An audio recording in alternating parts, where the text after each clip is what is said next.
Sud Radio, les vraies voix qui font bouger la France. 19h-20h, les vraies voix responsables. Bienvenue dans les vraies voix responsables. On est très heureux avec Philippe David de vous évoquer encore des sujets importants qui nous ont passionnés quand on en a parlé. Philippe David. Absolument. On va vous parler du gaspillage alimentaire sur une planète qui se réchauffe. Et dans la France, où certains peinent à manger à leur faim, le gaspillage reste un défi colossal. Il y a 10 ans, la France visait à réduire de moitié le gaspillage alimentaire d'ici 2025. Des progrès ont été faits, mais le chemin est encore très long. En 2021, les Français ont jeté près de 9 millions de tonnes de nourriture, dont la moitié était encore consommable. Dès le 1er janvier, la loi anti-gaspillage imposera aux entreprises de tout recycler, même leurs textiles. On donnera la parole à des associations d'aide aux plus démunis confrontées à la raréfaction des dons dus à des circuits plus rationnels qui doivent elles aussi se réinventer. Bienvenue dans les vraies voix responsables, spécial gaspille. Les vraies voix Sud Radio. Et avec nous pour en parler, Guillaume Garot, député de la Mayenne, initiateur des Assemblées Générales Anti-Gaspi. Monsieur le ministre, merci d'avoir accepté notre invitation. Merci à vous. Pierre-Yves Pasquier qui est avec nous, président fondateur de Commerceau. Bonsoir, merci. Bonsoir. Laurence Champier qui est avec nous, présidente de la Fédération Française des Banques Alimentaires. Bonsoir, merci d'être avec nous. Et Laurence Gouttière, chargée des études sur le gaspillage alimentaire à l'ADEME, qui est l'agence de transition écologique. Je crois qu'on a fait le tour de tout ce qui se fait de mieux aujourd'hui en gaspillage alimentaire. On va commencer par vous, monsieur le ministre, parce que c'était aux alentours de 2012-2013. Vous vous êtes engagé dans ce sujet alors que vous étiez ministre de l'Agriculture, de l'agroalimentaire, oui. Pardon, à l'époque. Un sujet qui était déjà délirant à l'époque où vous avez commencé à gérer ce problème. Tout à fait. Et je vais vous dire, c'était... Un soir, je regardais un dimanche soir, je me rappelle très bien, un reportage sur M6. Vous savez, des reportages qu'on ne voit pas forcément à la télévision. Et je voyais de la nourriture sortir de supermarchés, être mise dans les poubelles, dans des conteneurs. Et puis ensuite, il y avait de l'eau de Javel versée dessus. Et je reviens le lendemain matin au ministère, je me dis, mais c'est pas possible. Moi, je suis le ministre de l'agroalimentaire, de l'alimentation, et je laisserai faire ça. C'est juste pas pensable. Et donc, à partir de là, je me suis dit, il faut qu'on puisse agir. Et j'ai commencé à travailler. J'ai réuni ensuite les États généraux contre le gaspillage alimentaire. Déjà, à l'époque, on était en 2012. Et puis, avec tous les acteurs de l'époque, on était il y a un peu plus de 10 ans maintenant, on s'est dit, on va pouvoir agir ensemble. Il y a des engagements qui ont été pris par les grandes surfaces, par les associations de solidarité, par des start-up. Et puis, le temps a un peu passé et on s'est dit, il faut en passer par la loi. Il faut passer par la loi parce qu'il y a plein de bonnes volontés partout, mais à un moment donné, ça bloque, ça n'avance plus. Et on va essayer de généraliser par la loi ce qui fonctionne bien. Ça veut dire d'où que cette loi de 2016. La pédagogie n'était pas suffisante. C'était un moment nécessaire, mais c'était pas suffisant. Mais en tout cas, ce qu'on peut dire, c'est que je crois qu'on a lancé en France l'idée d'une politique contre le gaspillage alimentaire. Alors qu'avant, c'était des sujets vie quotidienne, comme on voyait à M6 par exemple. Vous voyez, on a changé la façon de regarder et d'agir contre le gaspillage. Guillaume Garot, c'est une émission d'M6 qui l'a sensibilisé. Vous, Pierre-Yves Pasquier, vous êtes fondateur de Commerceau. C'est un accélérateur d'économie circulaire, notamment, qui lutte contre le gaspillage alimentaire. C'est quoi qui vous a sensibilisé? Pas la même émission. Une entreprise à mission, ça s'appelle une entreprise à mission. Tout à fait, Commerceau a adopté le statut de société à mission il y a 3 ans maintenant. Moi, le constat que j'ai fait, c'est aussi un constat de terrain, c'est que moi, je travaillais dans la grande distribution. Donc ça, on parle de ça en 2008. Donc en 2008, on ne parlait pas encore de ces sujets de gaspillage. Et pareil, j'ai été frappé par cette problématique côté entreprise où elle se plaignait d'une problématique de gaspillage, c'est-à-dire qu'elle jetait des produits avec une durée de vie résiduelle qui était courte, alors même que à la sortie de ces magasins, bien souvent, il y avait des personnes qui faisaient la manche, qui ne mangeaient pas à leur faim. Et j'ai été frappé en me disant, mais comment c'est possible qu'une société comme la France, aussi avancée soit-elle, puisse encore avoir un problème aussi important, puisqu'il y a quotidiennement des pertes et gaspillages dans ces entreprises, et à la sortie même de ces magasins, des personnes qui ne mangent pas à leur faim. Voilà. Donc le début de l'idée de Commerceau a germé à ce moment-là. Forcément, quelques années plus tard, il a évolué. La banque alimentaire, important, la Fédération française des banques alimentaires avec nous pour en parler. Laurence Champier, merci d'avoir accepté notre invitation. Vous, c'est beaucoup plus vieux, c'est 1984, si je ne m'abuse. Déjà, on avait déjà des problèmes pour se nourrir et déjà ce gaspillage. Alors vous imaginez, quand on voit les chiffres d'aujourd'hui, on se dit qu'à l'époque c'était dramatique et la banque alimentaire a été mise en place et aujourd'hui répartie un petit peu partout en France. Oui, alors effectivement, on a 40 ans cette année. Le réseau des banques alimentaires a été créé sur cette idée un peu folle quand même en 84 d'à la fois réconcilier ces deux mondes, le monde du gaspillage alimentaire et de cet énorme gâchis qui était fait, et de donner accès à cette nourriture qui est une nourriture de qualité. On a la chance d'être dans un pays aussi qui produit des produits de qualité, qui les fabrique, donc de mettre ces produits à disposition de personnes en situation de précarité.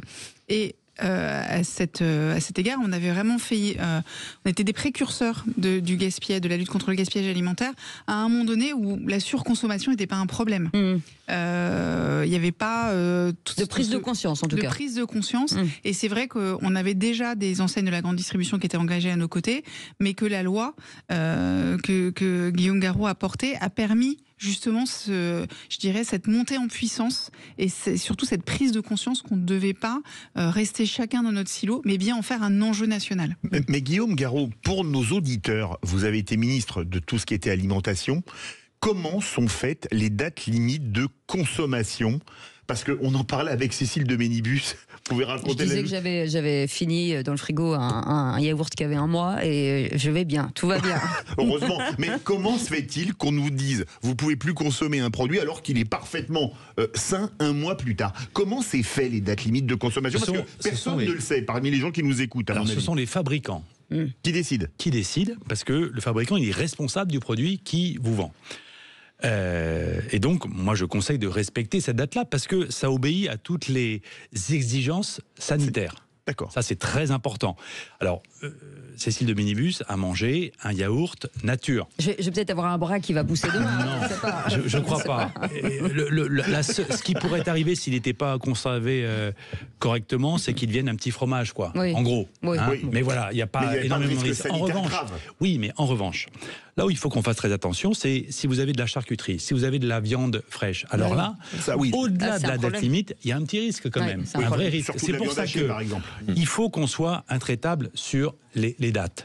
Après, c'est la responsabilité de chacun. Vous avez le droit de regarder, de sentir, de goûter pour voir si c'est toujours correct ou pas. Mais très franchement, je ne conseillerais pas à l'antenne ce soir d'aller au-delà, évidemment, des dates limites de consommation. C'est pas la même chose sur ce qu'on appelle les DDM, les dates de durabilité minimale. Alors là, ça devient technique, mais dans le temps, c'était les DLUO. Ça veut dire quoi ? C'est à consommer de préférence avant le. Oui. Même si vous le consommez après, il y a 0 souci. Pourquoi ? Parce que votre paquet de gâteaux, par exemple, on va prendre un exemple tout simple, il sera peut-être moins croustillant, hein, mais il aura gardé toutes ses qualités organoleptiques, il aura gardé ses vitamines, il aura gardé ses fibres, et donc vous pourrez continuer à le consommer. Et d'ailleurs, moi je plaide pour que certains produits n'aient plus de date dessus, de date limite, parce que c'est vu comme une interdiction. Voilà. Non mais il y a des produits, on ne comprend pas, je vous avoue, c'est pour les hommes, sur une bombe de mousse à raser, il y a une date limite qui est marquée, je m'en suis rendu compte. Alors, moi je ne mange pas la mousse à raser. Non mais j'espère que vous non plus. N'a plus le droit de le vendre. Vous auriez peut-être encore des cheveux. Alors, est-ce que c'est ça ? Mais s'agissant de l'alimentation, moi je plaide pour que certains produits n'aient plus de date. En particulier, vous savez, le riz, les pâtes, les céréales, le sucre. Mais le sucre, il n'y en a pas. Non, il n'y en a plus. Voilà, il n'y en a pas, le sel non plus, donc je pense qu'on peut allonger cette liste, mais ça, c'est une réglementation européenne. Pierre-Yves Pasquier, on n'a plus le temps. Oh non, vous bougez pas, on fait une petite pause, parce que ça va très vite chez nous, 0826 300 300, vous avez la possibilité, bien sûr, si vous voulez poser des questions, de nous appeler. Aude est avec nous, et on est ensemble jusqu'à 20h avec Philippe David et l'ensemble de nos invités. À tout de suite. Sud Radio. Sud Radio. Parlons vrai. Parlons vrai. Sud Radio. Parlons vrai. Sud Radio, les vraies voix qui font bouger la France, 19h-20h, les vraies voix responsables.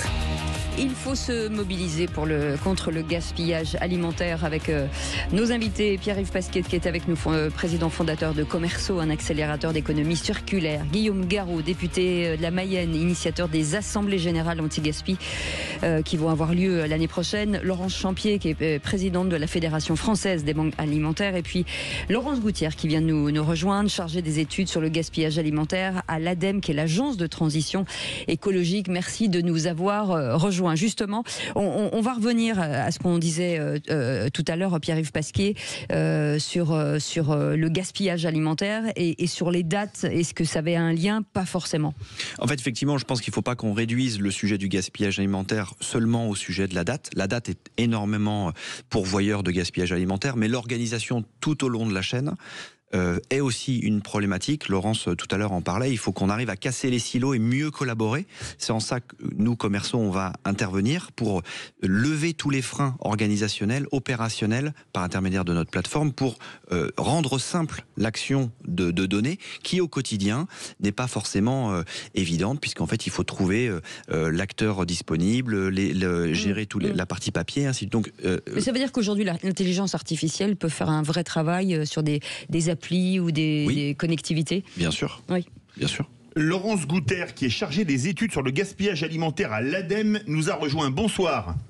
Bonsoir. Alors on va parler justement études. 8 800 000 tonnes de produits alimentaires jetés par les Français en 2021, 129 kilos par Français, dont la moitié était encore comestible, consommable. Comment peut-on atteindre de tels chiffres? Comme l'a dit Pierre-Yves Pasquier, il n'y a pas que les dates limites de consommation. C'est ça. Et vous avez raison. Comment on en est là en 2024? Alors, clairement, c'est qu'on en trouve un peu partout, à toutes les étapes de la chaîne alimentaire, et c'est ce qui fait qu'on a des quantités aussi énormes. Et vraiment, ça, on insiste régulièrement, c'est vraiment pas que dans les arrière-cours de supermarché, c'est vraiment pas que chez nous en cuisine, c'est à chaque étape. Et c'est pour ça qu'on a besoin de faire travailler tous les acteurs ensemble. C'est ce qu'on essaye, on voit toutes les lois, il y a évidemment celle de Monsieur Garot de 2016, mais ensuite il y en a eu tous les 2 ans, régulièrement, qui permettent progressivement d'interpeller les différents acteurs de la chaîne en leur disant vous avez un rôle à jouer, vous pouvez agir alors avec le don, mais c'est aussi avec la prise de conscience sur des diagnostics, etc.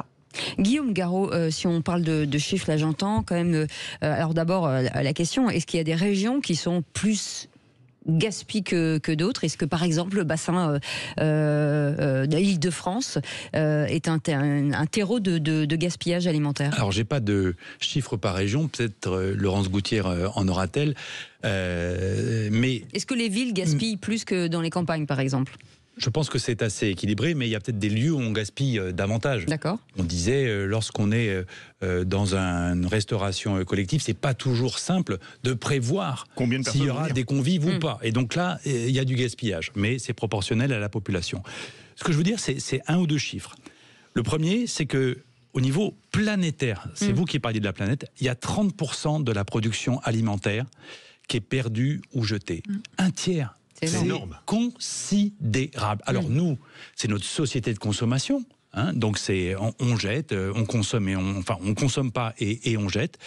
Et puis dans les pays en voie de développement, c'est plutôt au stade de la production, parce que on ne sait pas forcément bien stocker, on ne sait pas forcément bien transporter, on ne sait pas forcément bien conserver et transformer. Mais tout ça au total, c'est un tiers. Et c'est donc énorme. Mais je voudrais qu'on ramène ça à chacun. Qu'est-ce que c'est pour chacun de nous dans notre vie quotidien? Et en euros, si on le traduit en euros, eh bien pour chacun de nous, c'est 100 € par personne, par an, qu'on jette à la poubelle. Ce que vous laissez au fond de votre frigo, ce que vous laissez au fond de votre placard, ce que vous ne terminez pas, ce que vous jetez à la poubelle, tout ça, c'est 100 €. Ça pèse aujourd'hui 100 € par personne, ça fait beaucoup d'argent. Faites une famille, le calcul, ça pèse, Ça veut dire qu'on a un vrai enjeu de pouvoir d'achat pour chacun, mais ça veut dire aussi que chacun peut agir. Et qu'il y a toute une dimension où on doit sensibiliser les consommateurs que nous sommes. Et puis, on doit sans doute mieux éduquer dès l'école au respect de l'alimentation. pour faire en sorte que on gaspille moins, justement, on jette moins, justement, et on respecte mieux comme ça le travail de ceux qui ont fabriqué notre alimentation. Je pense aux agriculteurs. Bien sûr. Laurence Champier, vous êtes présidente de la FFBA, la Fédération Française des Banques Alimentaires. Comment est-ce que vous allez chercher les aides pour les banques alimentaires selon les réseaux? C'est lesquels les plus... dans lesquels il y a le plus de gaspillage, pour utiliser un terme d'il y a une quarantaine d'années? Alors, la chasse au gaspillage. Déjà, je pense qu'il y a un peu d'optimisme sur le sujet du gaspillage alimentaire. On est au service, de l'économie circulaire vertueuse. Les banques alimentaires collectent environ 120 000 tonnes de produits par an. Et sur ces 120 000 tonnes, il y en a à peu près 80 000 qui sont issus du gaspillage. Donc c'est déjà une manière de lutter contre le gaspillage. Excusez-moi. Attendez, mais reprenez votre... c'est mieux. Avec vous, Pierre-Yves Pasquier, les entreprises, en tout cas, en l'occurrence les supermarchés, est-ce qu'ils sont enclins à travailler avec vous? Est-ce que finalement, il y a une nouvelle génération où tout le monde est d'accord sur ce sujet? Indéniablement, Guillaume Garand en parlait tout à l'heure, instaurer une loi, instaurer des règles légales fait progresser le sujet. Nous, on a fait naître Commerceau avant que la loi dite Garot arrive, exactement. Et donc on a clairement vu une évolution des mentalités et une évolution des responsabilités des chefs d'entreprise à dire ok, j'ai ma part de responsabilité. Comme le disait Laurence, sur toute la chaîne du gaspillage qui est produite, il y a à peu près 2/3 de ce gaspillage qui est fait dans les entreprises. Donc les décideurs d'entreprise ont compris qu'ils avaient un rôle à jouer, et quand on dit que ça coûte aux Français, ça coûte aussi aux entreprises. Elles ont, elles aussi, un coût, une perte financière liée à ce gaspillage, à cette perte. Vous avez des chiffres dans l'industrie agroalimentaire, la grande distribution, la restauration collective? En fait, le gaspillage alimentaire, par exemple, mais ça je vais laisser Laurence Gouttière en parler, mais le global du gaspillage alimentaire sur les entreprises, c'est à peu près 2/3 de toute la chaîne du gaspillage. Et après la transformation et la production sont plutôt les deux plus gros pourvoyeurs, et ensuite il y a la partie distribution. Et donc c'est à peu près équilibré entre elles trois. Donc quotidiennement, c'est des quantités, et c'est bien là la difficulté. Ce sont de petites quantités à chaque fois, mais multipliées dans des milliers d'endroits. Et c'est ça le défi logistique, le défi organisationnel. C'est quand on somme toutes ces quantités, on arrive effectivement proche des 9 millions de tonnes sur l'entièreté de la chaîne, mais c'est au quotidien à des milliers d'endroits. Mais vous fléchez forcément tous ces acteurs majeurs, mais vous renvoyez vers qui finalement? Est-ce que vous travaillez Bien ensemble? sûr. Ouais, c'est ça. Voilà, exactement. Comment ça se passe? En fait, Commerceau, c'est une plateforme digitale qui vient simplifier la connexion des flux des entreprises, quelles qu'elles soient, donc soit des fabricants, soit des distributeurs, où qu'ils soient, en France, mais aussi on travaille par exemple en Espagne. Oui. Et on vient centraliser ces flux pour simplifier l'accès aux associations. On travaille avec, bien sûr, depuis la naissance de Commerceau avec les banques alimentaires et d'autres associations dans les territoires, de manière à ce que la problématique du gaspillage en localité soit aussi réglée de manière solidaire dans la localité correspondante. Laurence Champier voulait réagir, mais elle a eu un chat dans la gorge et on la récupère. J'ai récupéré. Les premiers donateurs aujourd'hui en quantité, c'est la grande distribution. Ça représente à peu près 38% de nos approvisionnements. Ce qui est énorme. Ce qui est énorme. Donc je le redis, mais on gère à peu près 230 millions de repas en équivalent chaque année, et 75 000 tonnes issues du gaspillage alimentaire. Donc on voit bien qu'il y a quand même une démarche totalement vertueuse, effectivement. Et nous, c'est 7000 bénévoles qui, tous les jours, vont à l'arrière des supermarchés, vont auprès de l'industrie agroalimentaire, auprès de la restauration collective, rechercher ce qui n'a pas été consommé, parfois la veille par des traiteurs, et garder au froid. Parce que je crois que ce qui est important, il y a deux aspects dans la lutte contre le gaspillage. Il y a à la fois la matière première qu'on va récupérer, mais il y a aussi au bout de la chaîne des personnes qui sont en situation de précarité et à qui on doit donner une aide alimentaire qui soit sûre, de qualité, certes diversifiée, mais ayant respecté toute la chaîne du froid pour qu'effectivement on leur apporte des produits encore sains et consommables. Allez, on fait une petite pause, on revient dans un instant sur ce gaspillage alimentaire, puisqu'il y a encore beaucoup de choses à dire. On fait une petite pause. À tout de suite, bienvenue dans Les Vraies Voix. Sud Radio, les vraies voix qui font bouger la France, 19h-20h, les vraies voix responsables. Alors les vraies voix qui font rouler la France, qui font bouger la France, pardon, c'est Pierre-Yves Pasquier, président fondateur de Commerceau, Guillaume Garot, député de la Mayenne et initiateur des assemblées générales anti-gaspi qui vont avoir lieu l'année prochaine, c'est ça. Et Laurence Champier, présidente de la Fédération française de la banque alimentaire, et Laurence Gouttière, chargée des études sur le gaspillage alimentaire à l'agence de transition écologique qui est l'ADEME. On a envie de se poser la question, de se dire, est-ce que nous, Français, nous sommes de bons élèves par rapport à ce qui se passe à l'étranger ? Ou est-ce que nous sommes les meilleurs élèves ? Grâce à vous, peut-être. Écoutez, moi, j'ai essayé de faire avancer les choses à mon niveau lorsque j'étais ministre, puis ensuite, lorsque j'ai fait voter cette loi, à l'unanimité à l'Assemblée nationale. Ce qui est assez rare. Ce qui est assez rare quand on prend un peu de recul. C'était donc une loi consensuelle, c'est clair. C'est une loi qui a fait avancer les choses. J'avais mis l'énergie qu'il fallait pour convaincre, mais on y est arrivé parce qu'on l'avait aussi construite avec l'ensemble des acteurs pour dire comment on peut agir contre le gaspillage alimentaire. Et on avait fait quelque chose dont on, je crois, bénéficié beaucoup les associations de solidarité, c'est d'obliger les grandes surfaces à donner leurs invendus alimentaires plutôt que, justement, comme je le disais, les mettre à la poubelle et ensuite de l'eau de javel. Donc, de ce point de vue-là, je crois que ça fait vraiment avancer considérablement les choses. Et vous l'avez dit, aux banques alimentaires, vous avez vu les dons venant des grandes surfaces qui ont augmenté de façon immédiate et en grand volume. Tant mieux. Mais on n'est pas au bout de l'histoire. Oui. Et je pense vraiment qu'il y a encore beaucoup de travail à faire, ne serait-ce que parce qu'on n'a pas forcément les contrôles aujourd'hui. Moi, j'ai fait voter une loi, j'en suis très heureux. Ça fait avancer les choses, c'est très bien. Mais est-ce que l'État se donne tous les moyens de contrôler que la loi est bien appliquée et les autres lois ensuite ont aussi été bien appliquées ? Je pense que là, on a des vraies marges de progression. Mais ça, il faut une volonté politique pour s'assurer que la lutte contre le gaspillage alimentaire, c'est une priorité pour tous. C'est pas une question droite-gauche, franchement. C'est pour l'ensemble du pays et ça doit être durable. Et surtout, ça va être de pire en pire, hein. Ça c'est sûr. On a envie d'avoir quelques petits chiffres avec vous, Laurence Gouttière, chargée des études sur le gaspillage alimentaire à l'ADEME. Aujourd'hui, qu'est-ce qu'on peut dire qui peut peut-être faire réfléchir certaines personnes qui nous écoutent Alors, clairement, le chiffre clé a été dit. Ce qu'il faut retenir, c'est que tout à chacun, on perd chaque année 100 € en faisant ses courses ou en rangeant mal son frigo, en gérant mal ses stocks. Donc ça, c'est vraiment le chiffre le plus simple à retenir. Après, moi, j'aime pas dire il y a tel mauvais élève, etc. Plutôt, c'est réparti à toutes les étapes de la chaîne.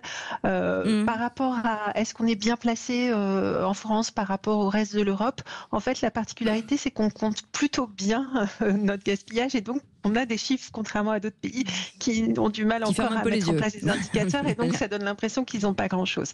Donc là, on est tous en marche de progrès par rapport à ça parce que c'est difficile. Ça, c'est un vrai sujet. Hein. Comment on évalue, comment on compte le gaspillage alimentaire tellement il est dilué un petit peu partout.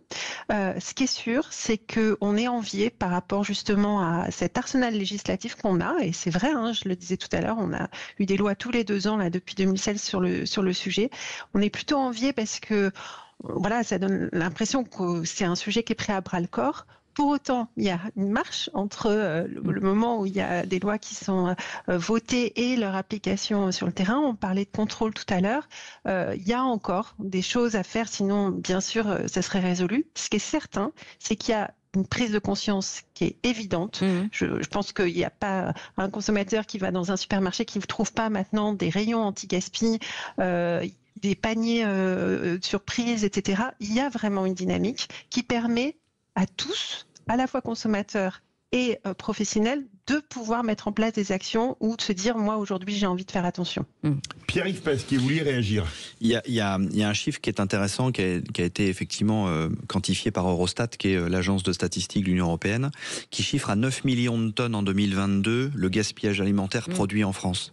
Une autre étude provenant de l'ADEME, qui elle date plutôt de 2015-2016, chiffre à 10 millions de tonnes. Donc les études n'ont pas le même périmètre, les méthodes de calcul n'ont pas été les mêmes, mais on voit bien qu'en termes de progression, l'État s'était donné un objectif en 2015 de réduire de moitié le gaspillage alimentaire, donc de 50%. viser 5 millions de tonnes en 2025. Et donc, sans faire de raccourcis, on voit bien que l'année prochaine, atterrir à 5 millions de tonnes et réduire de 50% le gaspillage alimentaire, probablement qu'effectivement, ça sera compliqué.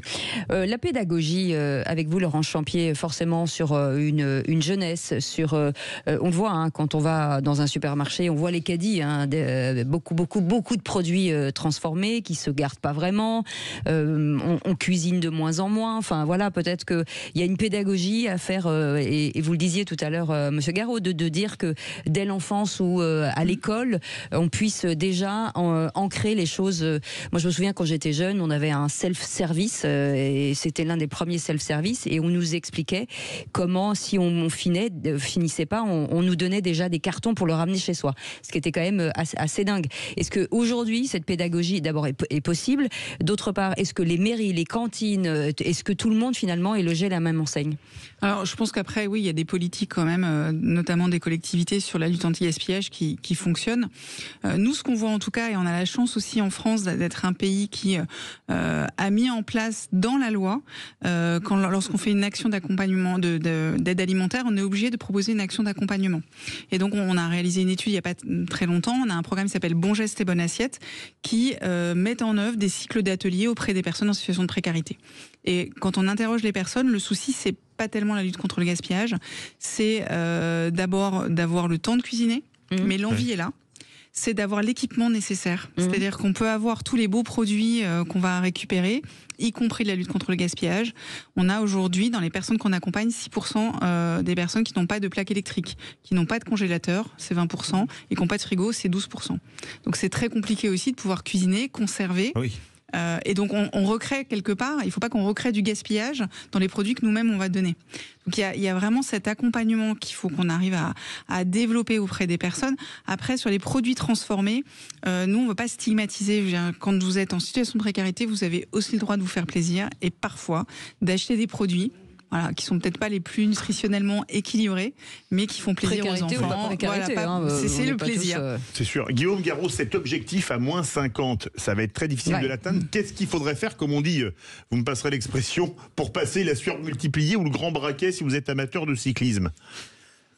J'aime bien cette métaphore sportive. Moi, je suis d'un département de vélo, la Mayenne. Absolument. Voilà. Oui. Je crois beaucoup à l'éducation. Ça, c'est un vrai levier, l'éducation, la sensibilisation, comme on me le disait. Et ce qui va compter, c'est que chacun soit conscient des économies qu'il peut faire. Puisque on dit que chacun peut être acteur de la lutte contre le gaspillage, c'est aussi comme ça qu'on y arrivera. Mais rien n'est simple parce que les modes de vie ont changé, on le disait, bien évidemment. Se faire à manger à partir de produits bruts, frais et tout, c'est pas toujours simple dans une vie quotidienne. Donc il faut aider chacun, pouvoir être un bon acteur contre le gaspillage. Ça, c'est très important. Et je crois que la deuxième chose, je le disais, c'est les contrôles. Parce qu'on a vraiment, on a voté des lois. À l'Assemblée nationale, on a beaucoup débattu. Et ensuite, on a pris des positions convergentes, consensuelles. Tant mieux. Mais il faut que derrière, ça embraye. Il faut que derrière, ça suive vraiment de telle sorte que ce qu'on vote soit ensuite respecté. Et ça, c'est évidemment un élément majeur aussi. Mais est-ce que les Français ont conscience de gaspiller? Parce que ça aussi, est-ce qu'on est conscient de ce que là, quand vous nous annoncez des chiffres, je vais vous donner un autre chiffre. Moi, je suis tombé de ma chaise un peu quand même.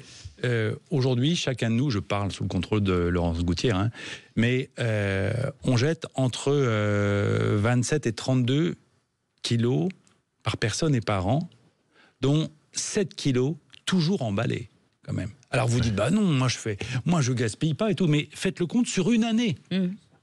Sur une année de ce qui termine à la poubelle. Oui. Et là, ça devient vraiment lourd, les kilos dont je parle. Oui. Pierre-Yves Pasquier voulait réagir. Sur le sujet de la sensibilisation, côté entreprise, il y a aussi évidemment un énorme enjeu en sensibilisation. Nous, ce qu'on constate, c'est deux éléments. Un, il y a une énorme différence entre les politiques anti-gaspi, la volonté anti-gaspi, la stratégie anti-gaspi des sièges sociaux des entreprises. Et après, quand on vient regarder réellement ce qui se fait en local, par exemple dans des chaînes de magasins, mais c'est là où il peut y avoir effectivement un peu de différence. pas par volonté de compromettre ou c'est vraiment une difficulté organisationnelle. C'est qu'en fait c'est un combat qui est quotidien, puisque le gaspillage alimentaire par principe il est quotidien, donc c'est un combat de tous les jours. Premier élément. Et deuxième élément, dans la sensibilisation, on a fait un baromètre il y a quelques années de ça maintenant, où en fait les 3/4 des dirigeants des magasins en local, donc là c'était un périmètre alimentaire et non alimentaire, ne savent pas définir la notion de responsabilité sociétale de l'entreprise.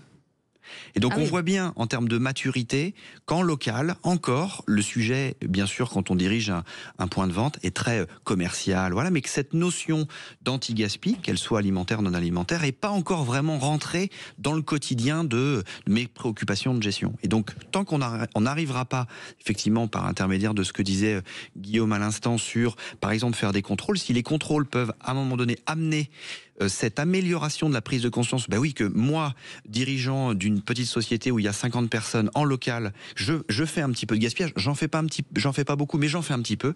Eh bien, si moi-même je peux actionner, eh bien, il faut le faire. Allez, vous restez avec nous. Un petit mot, c'est rapide ou pas? Ou c'est long? Non, je fais rapide.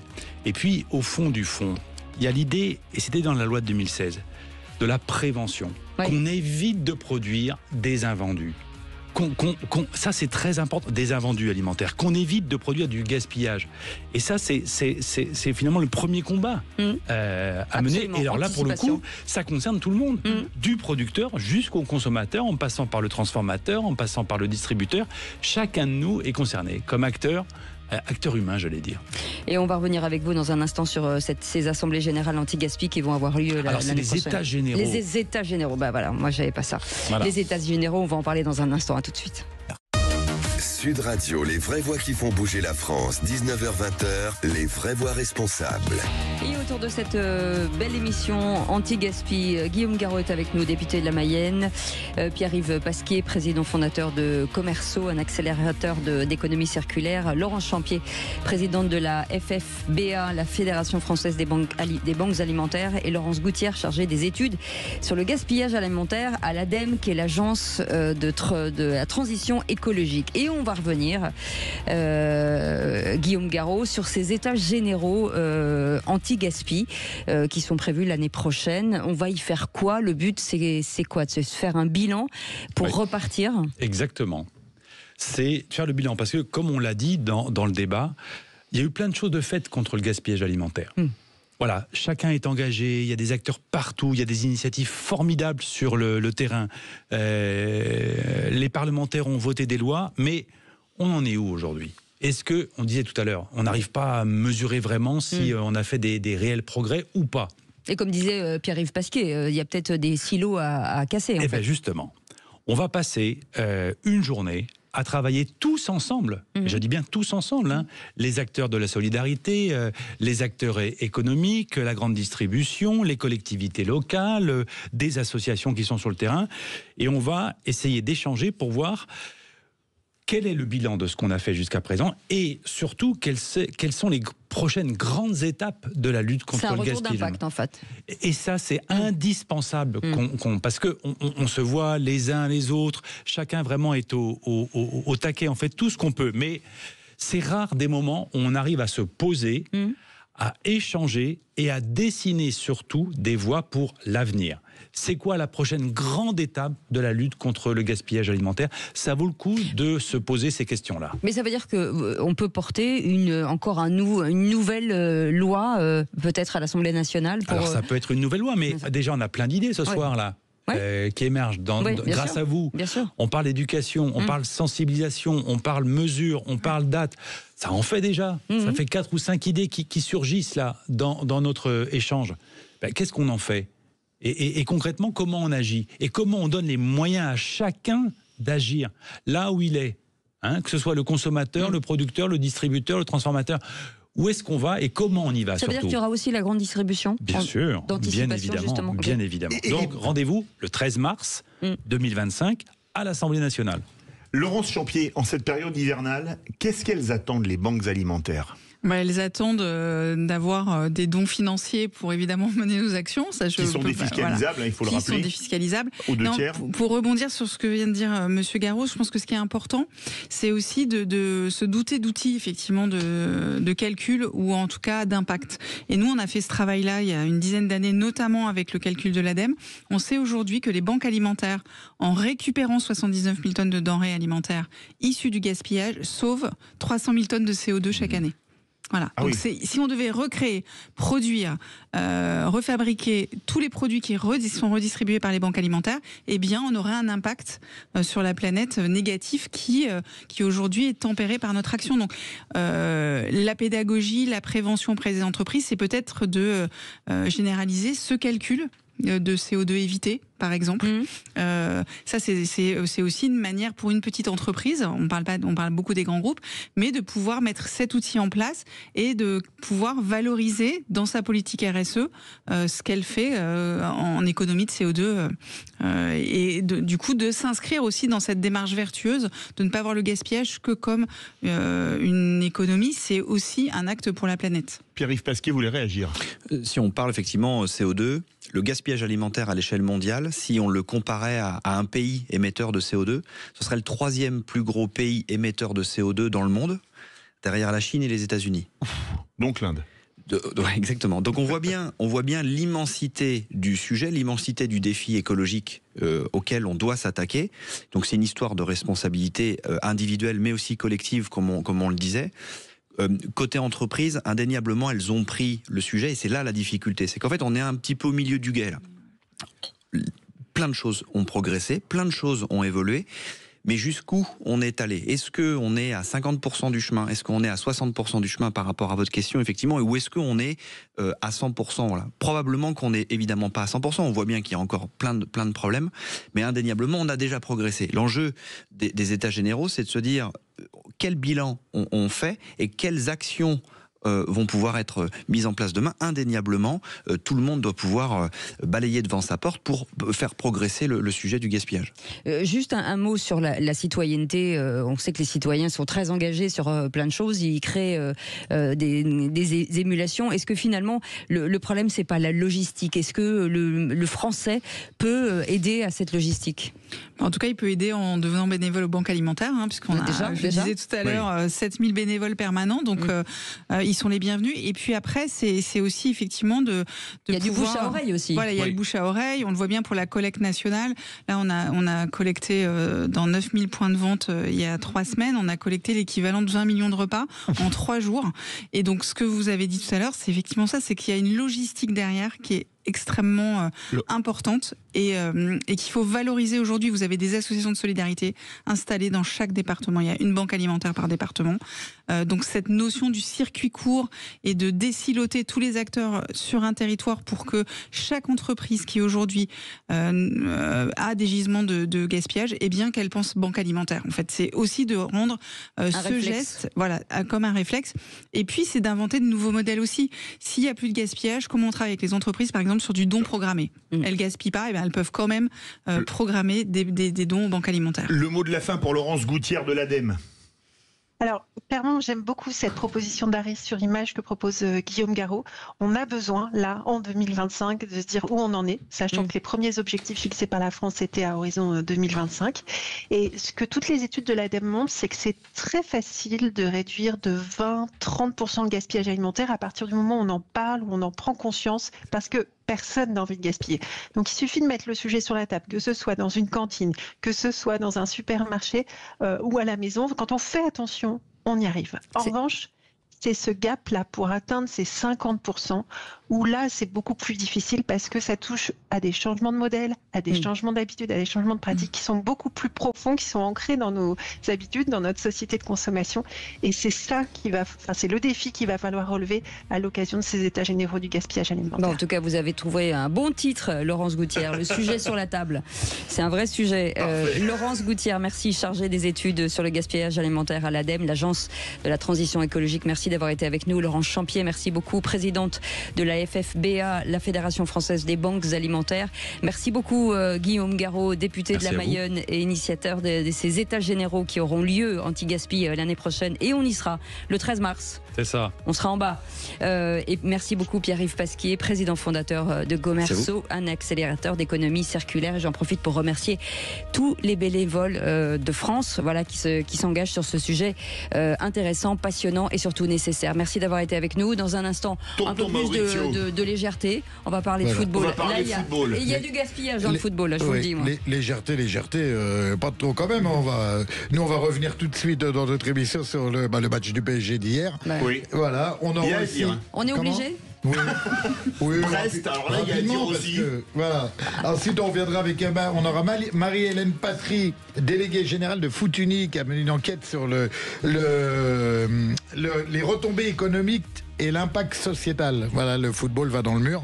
Voilà, on en parlera tout à l'heure. Et puis on aura aussi Sabine. Alors j'ai du mal. Oui, voilà, psychanalyste qui a écrit le livre qui a fait la psychanalyse de Zidane. Dans la tête de Zidane, et on va essayer de comprendre ce qui se passe dans la tête des grands joueurs de foot et dont Mbappé. Et je me permets de te remercier, Maurizio, pour la superbe écharpe du Milan AC. Oui, mon club de cœur en Italie. Mais je le dis parce que comme tu es supporter du Napoli, il fallait que je le fasse. Merci à toi. En tout cas, merci beaucoup de nous avoir écoutés. Merci de votre fidélité. Merci à notre équipe formidable qu'on aime d'amour. Et on vous retrouve demain à partir de 17h dans Les Vraies Voix. Passez une très belle soirée. Salut.